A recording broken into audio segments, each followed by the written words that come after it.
일단 저 소개 직접 해주시죠, 작가님. 아, 네, 저는 뭐 소설 쓰고 있는 김영하라고 합니다. 이게 이제 9년 만에 발표한 장편 소설인데 작별 인사. 이게 어떤 작품인지 좀 소개를 해주시죠.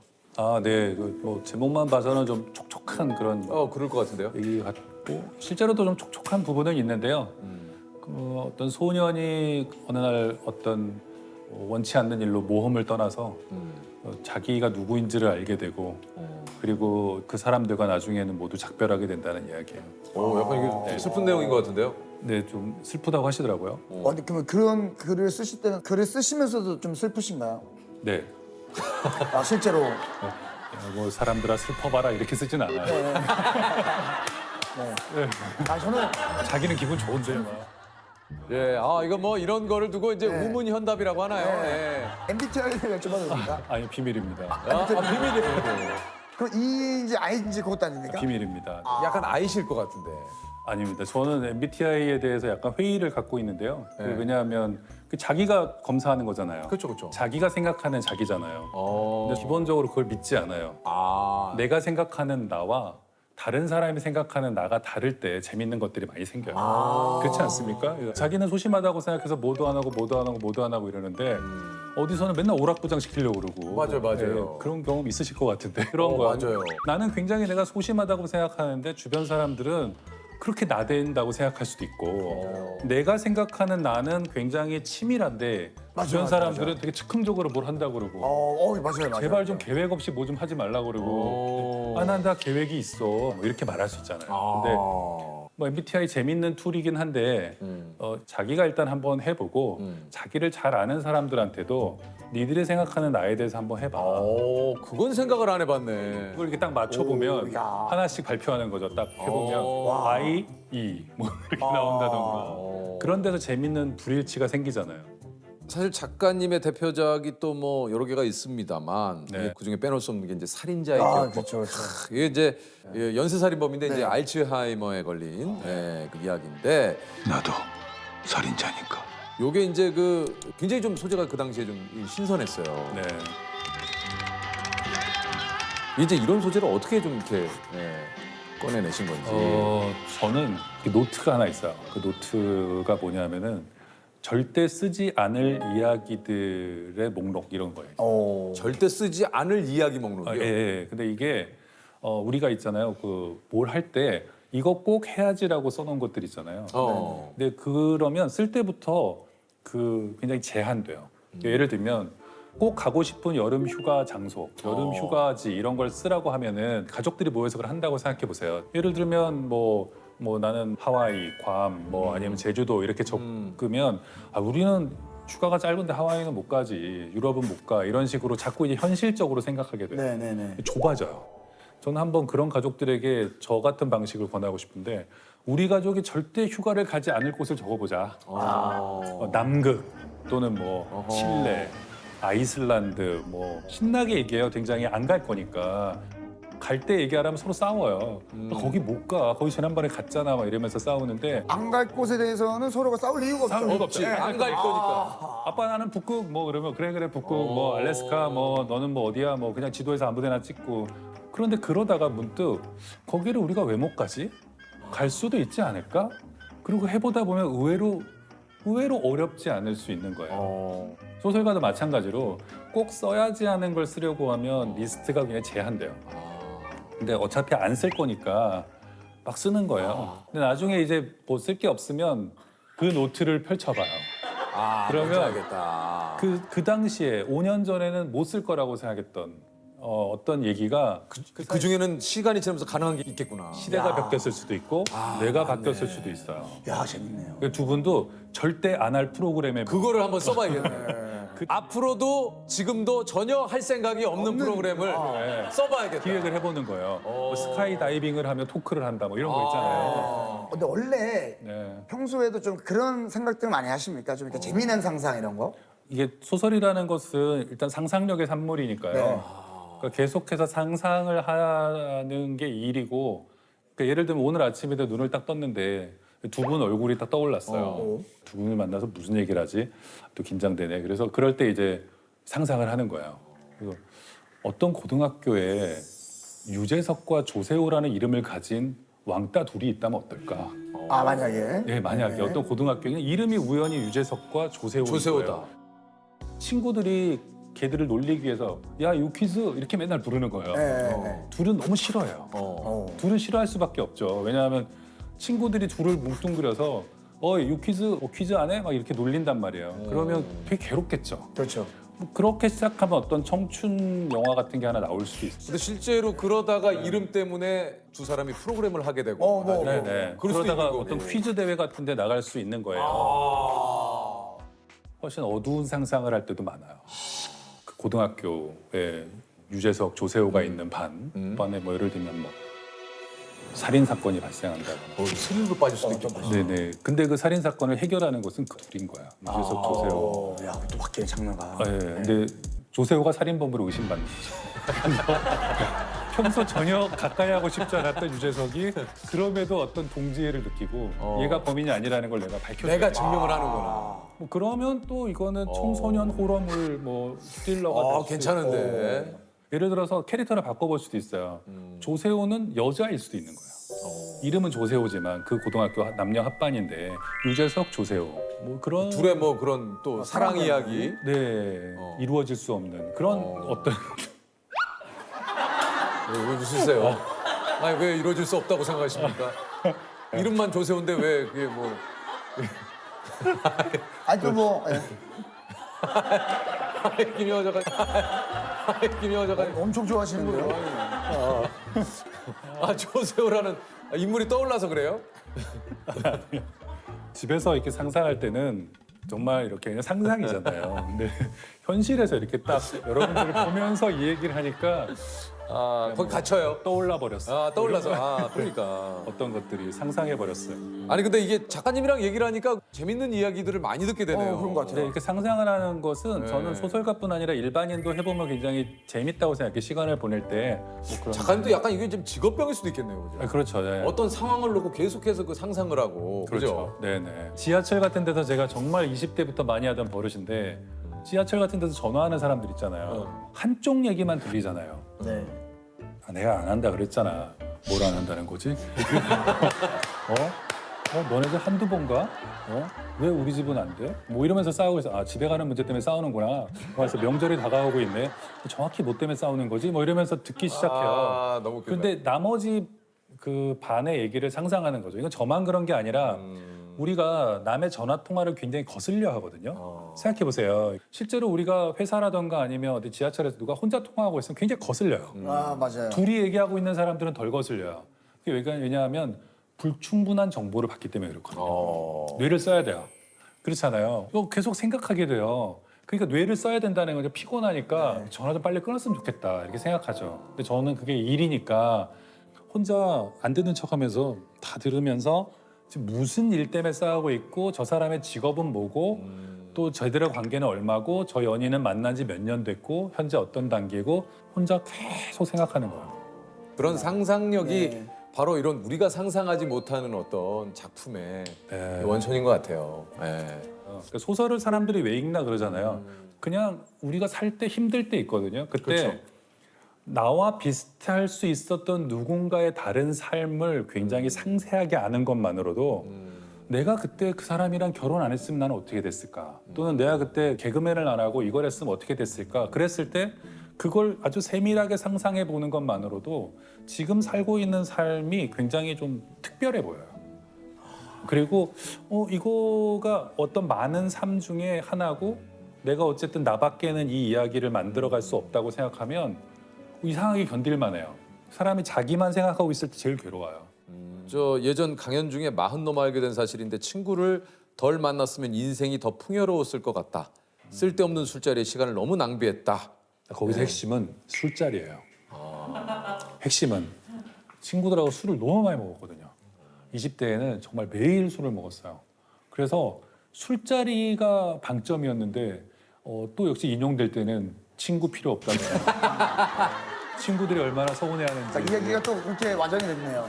아 친구들과의 술자리에 술자리였는데. 네, 술을 너무 아하. 많이 마셨다. 자세히 그 맥락을 읽어보시면 그러네. 거의 매일 마셨고 술을 너무 많이 마셨고 술자리에서 했던 얘기들은 잘 기억도 안 나고 아. 술을 마시는 대신 뭐 그냥 거리를 걸어 다녔으면 그러니까 그냥 운동을 했으면 아니면 그냥 책을 읽었으면 더 풍요로웠을 텐데 이런 얘기지 요즘은 술을 술 거의 마시지 않습니다. 아. 네, 술을 많이 줄였고요.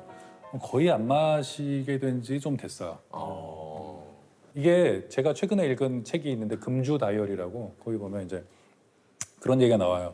다른 약물은 그 약물을 하는 사람이 이상하고 그 약물을 끊은 사람이 보통 건강한 사람이라고 하는데 술만은 그거를 끊은 사람이 이상하게 보이고 그걸 하는 사람들이 정상으로 보인다. 맞네.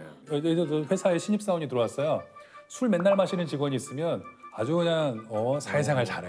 인성이 좋아. 그러면서 조직과도 잘 융합하는 그런 직원이야. 근데 직원이 술을 안 마시는 직원이다 그러면 사회생활 어떻게 하려고 그러나? 저는 끊었습니다. 이러면 대견하기는커녕 맞아. 되게 우리 회사를 뭘로 보고. 술을 못 먹어? 네. 그렇죠. 사회생활 하려면 어느 정도 뭐 한두 잔은 해야 되는 거 아니야? 술이 굉장히 중독성이 강한 것임에도 불구하고 그리고 폐해도 굉장히 크잖아요. 그런데 이게 못 마신다 안 마신다 그러면 변명해야 돼. 내가 요새 맞아. 간이 안 좋아가지고 간 때문이야. 뭐 아니면 네, 맞아요. 한약을 먹어서 또는 뭐가 어째 내일 뭐 건강 검진을 받아야 돼서 보통은 그런 중독성 어떤 약물을 하는 사람들이 변명을 해요. 그 진짜 작가님 말씀하신 대로 그 공감이 좀 되는 얘기가 그거예요. 술에 좀 우리가 너무 관대한 건 아닌가. 네. 그런 생각이 좀 들긴 술에만 관대해요. 네, 그런 것 같아요. 네, 굉장히 관대하고 실은 술을 전혀 소화하지 못하는 사람들이 굉장히 고생하면서 살고 많이. 있어요. 그렇죠. 네. 맞아요. 예전에는 이제 뭐 진짜 90년대만 하더라도 뭐 맞아요. 2000년 초반만 하더라도 억지로 먹이고 거기에 뭐 억지로 먹이. 야, 자, 먹으면 다 먹어. 네. 야, 마셔야지 나도 그렇게 되지. 배웠어. 해보지도 않고. 네. 심지어 뭐 어디 수술 받고 왔다 그래도 소독해. 다 소독되는 거야 이러면서. 야, 그러니까. 맞아요. 아. 소설을 쓰기 전에 꼭 하는 행동이 있다고 그래요, 우리 작가님께서. 그 손톱을 다 깎고. 네. 네네네. 이게 어쨌든 뭔가 일을 시작하면 매번 새로운 인물, 새로운 문장, 새로운 상황 이렇게 만들어야 되니까 글로 들어가기가 너무 싫으니까 쉬운 일을 하는 거죠. 뭐 손톱 깎기, 연필 깎기, 집안 정리, 뭐 화분에 물 주기. 그러니까 창의적인 뭔가를 해야 되잖아요. 창의적인 뭔가를 하기 전이 굉장히 힘들어요. 왜냐하면 창의성은 사람들이 요새 너무 창의성하고 다 좋은 것처럼 얘기하지만 창의성의 어떤 이게 문턱을 넘어가려면 굉장히 에너지를 써야만 돼요. 맞아요. 제가 늘 예로 드는 게 매일 출근을 창의적으로 하는 직장이 있다고 생각해 보세요. 자동으로 출근하잖아요. 이렇게 하고 그냥 환승하고 몇 번째 전동차에 몇 번째 문을 타고 더러러 이렇게 해서 자동으로 회사에 와야 그나마 회사 생활할 수 있지. 그래서 사장님이 직원 여러분 앞으로는 매일 창의적으로 출근하세요. 이러면 오늘은 지하철, 내일은 자전거, 모레는 행글라이더, 어느 날 수상스키. 걸어서 뭐 수상스키, 뭐 한강에 무슨 뭐 보트 타고 돌아오기, 걸어가기 뭐 그러다 보면 굉장히 아침에 일어나면 벌써 막 압박이 느껴질 거예요. 맞아. 어디 회사의 그 이제 높은 임원분들이라든가 우리 직원분들에게 늘상 이 세상의 어떤 뭐 모든 이런 벽들을 뛰어넘는 우리 직원 여러분들의 어떤 그런 창의성을 기대합니다. 근데 정작 사장님들이 좀 안 바뀌시는 것 같아요. 사장님들이 실제로는 기대하지 않아요. 실제로 기대하지 않아요. 그래서 사장님들이 말하는 창의적인 거라는 건 뭐냐면 굉장히 기발한 아이디어지만 내 마음에도 들어야 되고 그렇지. 회사에서 기존에 나온 제품들과 전혀 맞아. 배치되지 않으면서도 그래. 아무 소비자들의 불만이 없이 없는. 맞아. 바로 나가면 대박을 낼 수 있는 안을 내보게 이런 거거든요. 맞아요. 근데 대부분의 소설가 저희 이제 서랍에 보면 실패한 소설이 이만큼 쌓여 있어요. 대부분의 아이디어가 실패하는 거예요. 개그 짜보시면 아시겠지만 그렇죠. 대부분의 아이디어가 대부분이 그쵸, 그냥 맞아요. 버려지는 거예요. 네, 맞아요. 그런데 그게 창의적이어서 버려지는 거잖아요. 이게 박스 바깥에서 사고 와라 그러잖아요. 박스 바깥에서 사고하면 다 버리는 거예요. 그러다 그 중에서 하나를 건지는 건데 사장님들이 생각하는 거는 비싼 월급 받고 일을 하니 모든 아이디어를 박스 안에 넣되 창의적이어야 된다. 그래서 실제로 가끔 이렇게 회의 같은 거 할 때 창의적인 아이디어를 한번 내보게 했던 신입 직원 같은 사람들이 진짜 그 말을 믿고 이 딱 손을 들고 제 생각에 우리 회사가 이런 제품을 해보면 좋을 것 같습니다. 그러면 왜 알지도 못하면서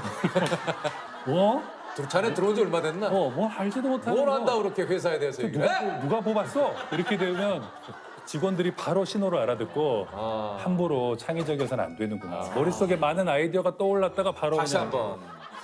우리 혹시 그 많은 우리 사장님들께서 네. 좀 그 얘기를 하시기 전에 본인부터 어디까지 창의적인 걸 허용하실지 그렇죠. 한번 좀 생각을 한번 잘 해보시길 바라겠습니다. 그리고 바로 그냥 비판적인 얘기를 아주 미세하게라도 하면 높은 사람은 아주 그냥 자기가 열려 있다고 생각하고 그렇죠, 그렇지. 그 참 아주 신입답게 아주 패기 있고 좋은 아이디어야. 근데 그거 우리 지난번에 하지 않았나? 라든가 아니면 그게 근데 그런 이슈가 좀 있지 않았나? 이러면 사실은 쟤 좀 어떻게 잘 교육시키라는 신호를 부장단이나 이런 사람에게 주는 거예요. 불편해요. 왜 저런 그러니까. 애가 발언하게 하지? 이러면서 아하 이게 바로 MZ 세대구만 이러면서 역시 참 달라. 핑계 없으면 그 핑계를 대시더라고. 내가 잘 이해는 안 네. 되지만 뭐 하여간 아니 그 작가님의 인생 모토가 이제 내가 할 수 있는 능력의 100%를 다하지 않고 쓸 수 있는 60, 70%만 쓴다. 절대 최선을 다하지 않는다. 이건 뭐예요? 네. 그러니까 항상 최선을 다하면 위험하다는 뜻이에요. 이건 제가 최재천 교수님의 개미 박사님, 최재천 선생님한테 들은 얘기인가? 저 정확하게 기억은 안 나지만 개미들을 이렇게 보면 개미는 이렇게 열심히 일하는 동물의 상징이잖아요. 배짱이 막 훈계하고 그런데 개미들을 잘 관찰해 보니 30%의 개미는 놀고 있더래요. 맞아요. 네, 그 들으셨죠? 그 얘기 하셨어요. 그러셨어요? 네. 여기서 하셨구나. 네. 그게 어떤 이 병고가 생기면 여력이 있다면 나가서 걔네들이 싸울 수도 있고 그다음에 손실이 있더라도 걔네가 보완할 수 있잖아요. 보충할 수 있고. 저는 인생은 길고 그 사이에 어떤 일이 벌어질지 모르는데 매일 최선을 다하다가 예를 들면 몸이 어디 아프다던가 또는 뭐 가족 중에 누가 뭐 아프다던가 그러면은 회복할 수가 없는 거죠. 이미 자원을 다 맞아요. 쓰고 있는데 네. 더 이상 갖고 올 게 없잖아요. 우리가 은행에도 잔고를 남겨두듯이 자기의 하루도 오늘 내가 한 이 정도를 100을 할 수 있으면 70만 하자 하고 이렇게 하다가 어떤 순간 위기가 닥쳤을 때 남은 30을 쓰거나 좋은 것 같습니다. 네.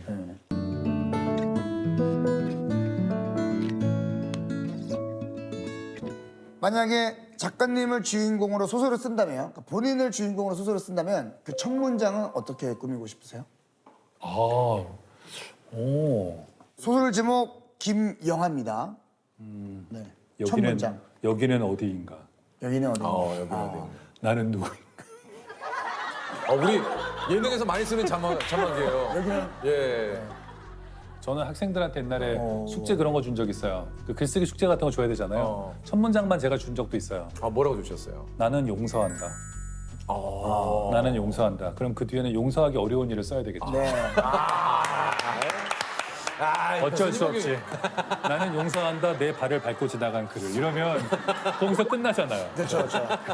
나의 카톡을 일시판 너를 용서한다. 이거 안 되잖아요. 근데 여기 이제 긴 사연이 필요해지는 그런 거니까. 나는 용서한다.